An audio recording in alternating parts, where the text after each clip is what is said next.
Welcome to What We Think, brought to you by Marts&Lundy.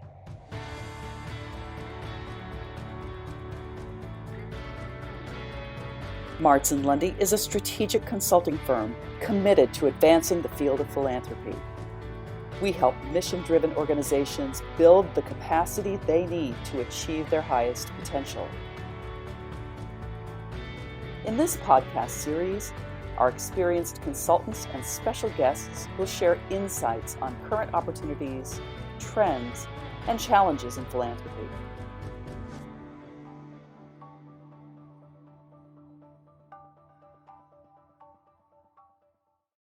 Welcome to this Marts&Lundy podcast. I'm Sarah Clough, a senior consultant and principal with Marts&Lundy. Today, we will discuss raising an annual giving program to new heights with two guests from a K-12 independent school in Hawaii. Our guests today are Kirsten Spilker and Leah Freitas from the Punahou School. Kirsten is Director of Annual Giving and Leah is an Annual Giving Officer. Kirsten and Leah, thank you so much for joining us today. Can you tell us about Punahou, your roles in the Punahou Fund? Well, thank you so much for having us on the Marts&Lundy podcast, Sarah. It is such an honor to be asked to showcase the impactful work that Punahou does here from the middle of the Pacific Ocean. A little bit about Punahou. So although Hawaii is one of the smallest states, Punahou School is one of the country's largest independent schools with enrollment about 3,700 students. And this school has actually been around for quite a while. We were founded in 1841. And while we have a number of famous alumni, our most famous is former President Barack Obama, who graduated in 1979. So a little bit more about my role as a director of annual giving. I'm focused on building a culture of philanthropy and a pipeline of loyal donors. So this starts with our soon-to-be graduating seniors, but then all the way to our kapuna, or our most seasoned alumni classes, as well as our other constituencies like parents, grandparents, faculty, and staff communities as well. So growing our leadership level prospects and cultivation strategies is where I see myself spending most of the time this year. And we define leadership annual giving prospects as donors who give $2,000 or more per year. And though we rely heavily on the other 37 members of the advancement and communications team, there are two of us in annual giving, and my partner in crime, Leah, is the backbone of our large-scale communications. Leah, you want to talk a little bit about your role? Yes, thank you. It's a privilege to be here to talk annual giving. As the annual giving officer, I am primarily responsible for our 3 direct mail appeals, roughly 5 email appeals, as well as any participatory focused micro appeals. I also work with 2 of our advancement volunteer groups. Our PAC, or Parent Advancement Council, focuses on parent giving, and our HOPE Committee, or Hearts of Punahou Employees Committee, they focus on employee giving. Essentially, I handle the masses and our participatory efforts. While Kirsten and I are focused on annual giving, and we see that as giving any amount to any fund annually. We are also responsible for the Punahou Fund, our current use unrestricted critical needs fund. That's a lot for a team of 2, and I would say the both of you do it very well. Let's talk about our work together. Punahou is a longtime client of Marts&Lundy, and back in 2019 requested that we conduct an annual giving assessment. This was just as the school was coming out of a successful campaign. At that time, Punahou was still defining a clear case for support for annual giving and really sought to become a more data-driven annual giving program. Kirsten, how would you describe the annual giving program all the way back in 2019? So long ago. Well, I guess first I have to admit something. Now, at that point, I was a recovering major gift officer when I stepped into the role in 2019. So I had little experience in annual giving. So hence the start of our relationship with Marts&Lundy and you, Sarah. But I did know that data doesn't lie. And if we could adopt a data-driven annual giving strategy, the numbers would certainly help guide us. We had a simple program back then. We sent out 3 appeals per year. We had 2 loyal volunteer groups to help. We didn't have ask amounts, did not customize our stewardship for our leadership annual giving donors. And our annual giving planning was certainly like a year-to-year basis.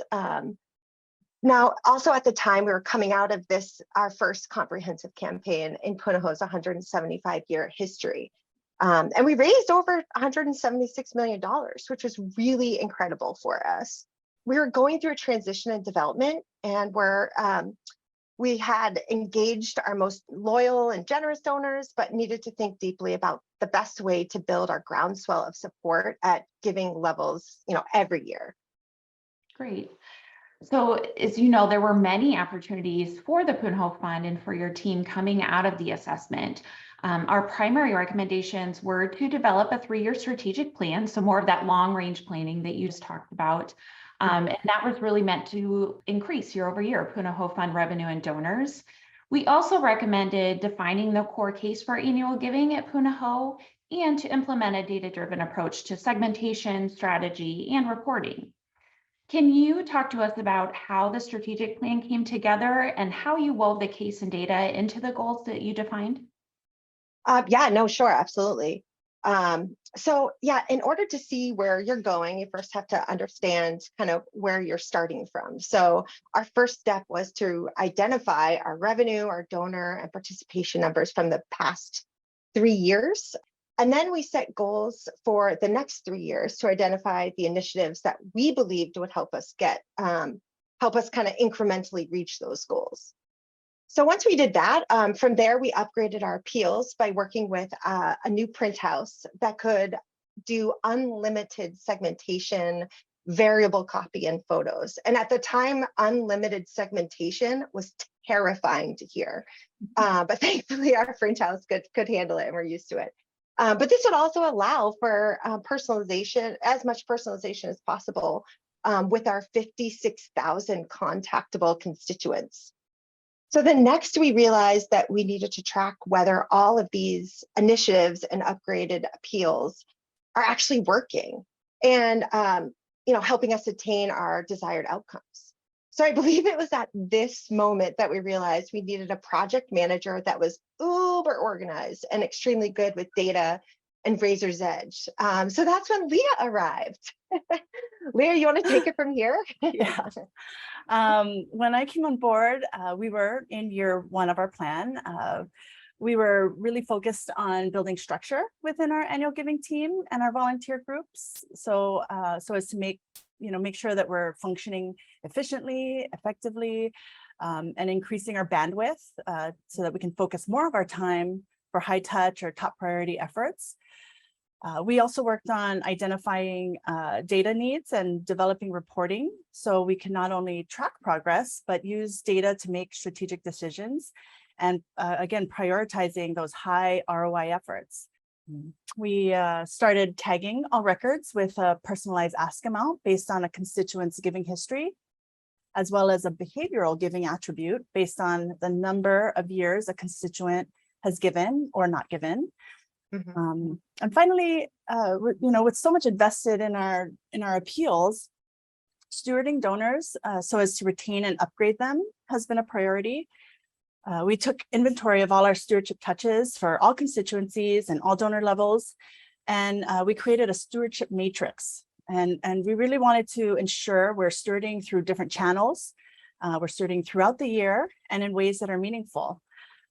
We also saw stewardship as an opportunity to highlight the impact of donor giving and really build value for the future asks that were coming up. So then moving into year 2, we focused on organizing and systematizing our work.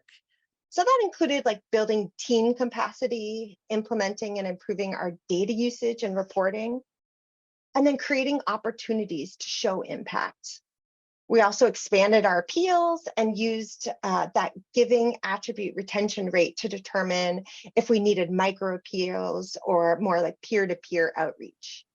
If that wasn't enough, we also hosted our first ever 24-hour giving day that definitely provided an invaluable acquisition and retention strategy.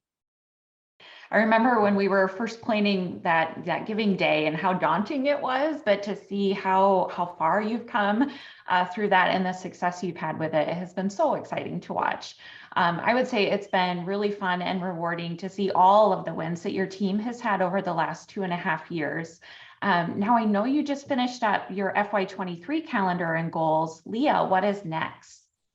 What's next? Well, going into our 3rd year of the strategic plan and our partnership with Marts&Lundy, our intent is to automate and optimize the work we've done in the past 2 years. We are halfway through creating an up-to-the-minute annual giving dashboard through a collaboration with our database manager and IT team. This will really save us time and allow us, again, getting back to that, to focus on upgrading ask amounts and creating a moves management plan with our major gift officers and just trying to be more efficient. Yeah, it's been really rewarding to see our participation numbers and Punahou Fund revenues grow by having a plan and sticking to it. So now I suppose we should start creating the plan for the next 3 years. I guess it's never too soon, but it feels too soon right now to start thinking about that. Right. Absolutely. And it's that one thing that just never ends. A lot of time and effort went into creating your strategic plan, but then the pandemic unfolded. I recall early in the pandemic, we spent a lot of time talking about how the Punahou Fund is really central to advancing the school's mission. So reducing expectations or goals, as you know, rarely benefits institutions or those who really care deeply about advancing the school. So we focused on the importance of emphasizing how the Punahou Fund supported relief throughout the ever-evolving crisis. Kirsten, can you tell us a little bit more about that? Yeah, for sure. And I think one thing was so helpful is the fact that, Sarah, you were able to be nimble with your time, because I think we met probably 3 times in the opening weeks of the pandemic, which was helpful for us, especially because this message was so crucial. So yeah, when we did talk, we focused strengthening this Punahou Fund case for support and making it, making sure that all of our internal and external stakeholders understood that the fund supported the greatest need, and that we, which at the time and always is really to keep our students, faculty, and staff safe, but while delivering a world-class education. So when it came time to set our donors and revenue goals for FY21, it would have been really easy to reduce our goals in times of crisis. And in fact, I think we even tried to, Sarah, but we didn't. We followed your counsel and framework, and we created an annual fund donor pyramid, which was a super helpful tool to track and ensure that we were raising the maximum number of gifts. And then, by the end of FY21, we had increased our donor counts to our annual funds by 60% in 1 year. And it was really because of the strong case for support and our partnership with you. And then our annual fund revenue had grown by 58% since FY20, when the pandemic had hit, to, thanks to this strategy and the strategic plan. That's great. This success that you all have had has been so tremendous to watch. One of the areas I know we focused on was the case for support, which you just mentioned, and really defining what impact the fund has. So how would you say you're able to demonstrate that impact as relief funding was put into action? I can talk about that a little bit. The beauty of the Punahou Fund is that it truly helps all students, all programs, all parts of campus, and all areas of the school. While some, find it difficult to understand what unrestricted funds support and search for that tangible thing that it buys, the impact of unrestricted funds can really be seen in the stories of our students. Our kindergartners developing a lifelong love for learning through play, our middle schoolers feeling safe, supported, and like they belong, and our seniors really are the kind of our final, hurrah as they walk across that graduation stage and into a world of opportunities. And so we were really able to demonstrate impact by telling the stories of our students and the incredible things they're learning and the incredible things they're doing. That's great. I know one of the things we always talk about is how we have to remain nimble in annual giving, and we have to kind of shift with the winds, and you all certainly did that during the pandemic. In fact, in spite of the pandemic, annual giving performance only declined by 1% from FY19 to FY20. And that current use financial aid in particular garnered a lot of support from donors. No, you're right. And I think weathering the storm might have been an understatement here. Going into 2020, we had, just celebrated our 175th anniversary as a school and finished our Ku'u Punahou campaign. But at the time, we sensed that we might have had donor fatigue. So one strategy that we leaned into was focused on heavy stewardship towards our campaign donors, which certainly made it easier for us to retain them later on. And then another strategy that provided to help us was focusing on the leadership level gifts and leadership level donors in the fall, and then participatory gifts in the spring. So I don't know if you guys, this saying of like putting the big rocks in your bucket first and then filling the gaps with the smaller ones later on certainly pertains to our strategy. And then the spring of 2020, when the world shut down, we chose to pull our spring appeal. But until then, we were tracking higher than normal for donor counts and revenue to the Punahou Fund. But like many schools, we chose to launch our current use financial aid fund and focus on our solicitations just to top donors who were eager to help, as well as to the parents of our rising seniors who were really nervous that not all of the class of 2021 would be able to walk across the graduation stage that next year due to financial hardship. So instead of casting the net wide here, we created micro appeals and brought in a substantial amount of aid. And our average gift size to the annual funds by June of that year was already $174 more than the previous year, while participation certainly fell because we pulled that spring appeal. But for the rest of the spring and summer, other things we did is we really focused on checking in on our donors during the beginning days of the pandemic. And checking in on our volunteers. And then we also shared stories of heroes from our community that emerged as the pandemic pressed on. All those stewardship steps were so important during the pandemic, and it was so great to see you all lean into that, certainly. Thank you. A key component of the 3-year plan was better leveraging data and decision making, and you've done such a good job on implementing those steps. We've spent time regularly reviewing results, mapping out goals, developing processes and systems to support that nimble decision making. Leah, can you talk a bit more about how you all are using data? Definitely.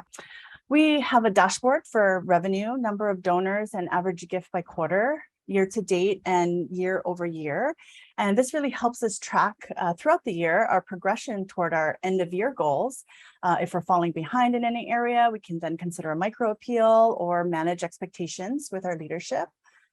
We also have a dashboard for giving by gift band, where we can see number of donors, revenue, and average gift at the $100 level, at the $500 level, and all the way up to $1 million.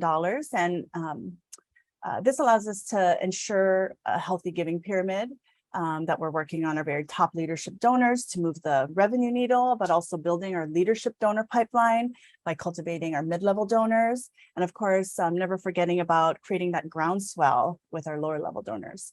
And if I may jump in here, Leah, this giving band table is also super helpful for working with our NGOs. So we look to see which annual giving prospects are already managed prospects and provide our NGOs with like gentle reminders to be asking their prospects for their annual fund gifts. So this helps all of us meet our goals and sustain support for annual funds.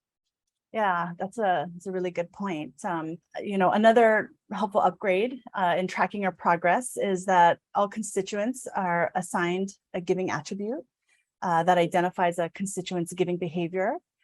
We then look at the number of donors and giving rate of each giving attribute. And this really helps us make sure that we retain a high percentage of our consecutive donors, that we're reactivating our lapsed donors and continuously acquiring new donors by converting those never givers. And we use this dashboard particularly at the end of the fiscal year when we're looking for those, that low-hanging fruit or high ROI opportunities, like doing a micro appeal for our most loyal consecutive donors.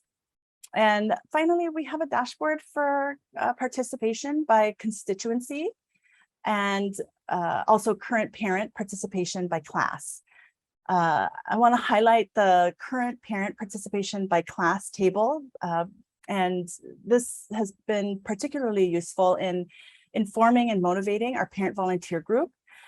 We set a participation goal for each class and show the participation rate and number of donors to meet that goal. And this just really helps our volunteers. It provides a tangible bite-sized number for our volunteers to focus on and to work towards. So that has been really, really helpful. And our volunteers are so competitive. And so to see this dashboard in meetings, it's been so awesome. And to see our parent volunteers this year see where we finished last year, they're already gunning for the top participation among the giving or the classes this year, which is fun to see that there's some friendly competition happening there. Absolutely. Never hurts to have some extra motivation.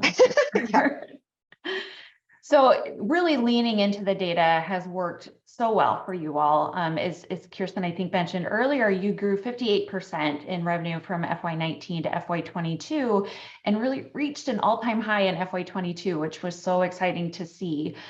What do you think have been the biggest factors in the success of your annual giving efforts over the past few years?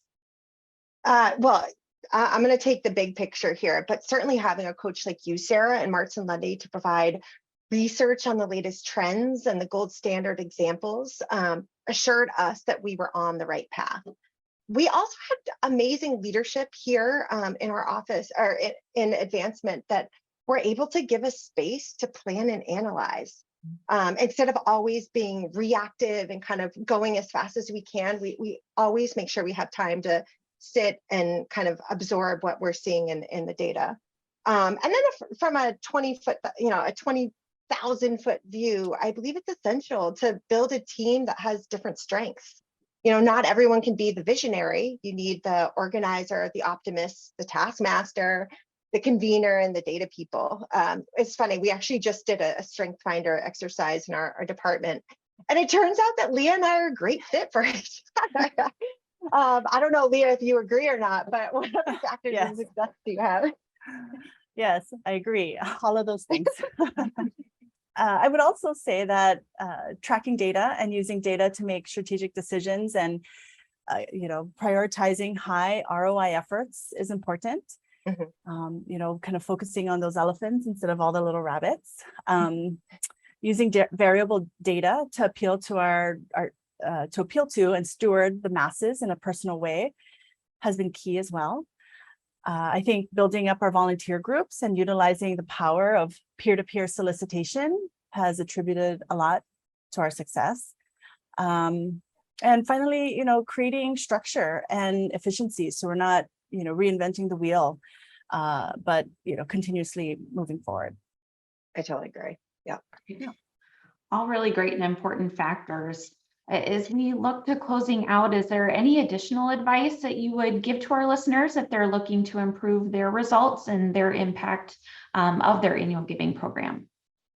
I wish someone told us this, and I think 2-3 years in, we're there, but grant your team some grace to not have to, not feel like you have to do everything. Choose a few objectives that your annual giving team is focused on that year, and be okay with saying no to projects that don't align with those. For us in year one, it was structure, data, and stewardship. I tend to get distracted by shiny new projects, and having the strategic plan to fall back on certainly helped keep me and our team focused. What do you think, Leah? Yeah, to really improve the impact of an annual giving program, I'd suggest taking a step back and deep look at your program. Don't do things because it's always been done. Identify your desired outcomes that will get you to your dollar goals. Is it, increased parent participation or greater acquisition or better retention from your most loyal donors?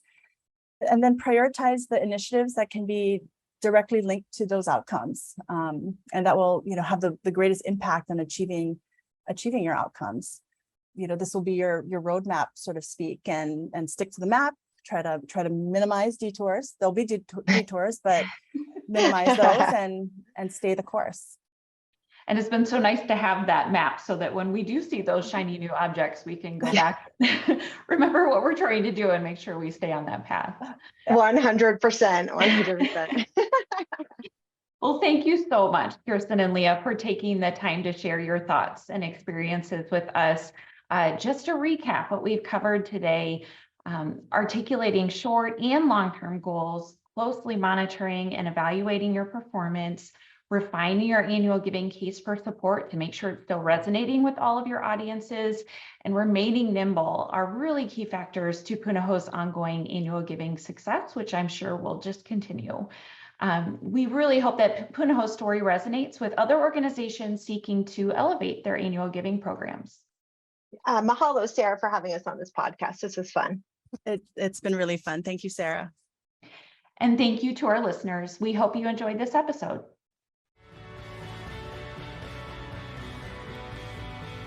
We thank you for listening and invite you to visit our What We Think page at martsandlundy.com. Here you will find blogs, webinars, and special reports with more of our insights.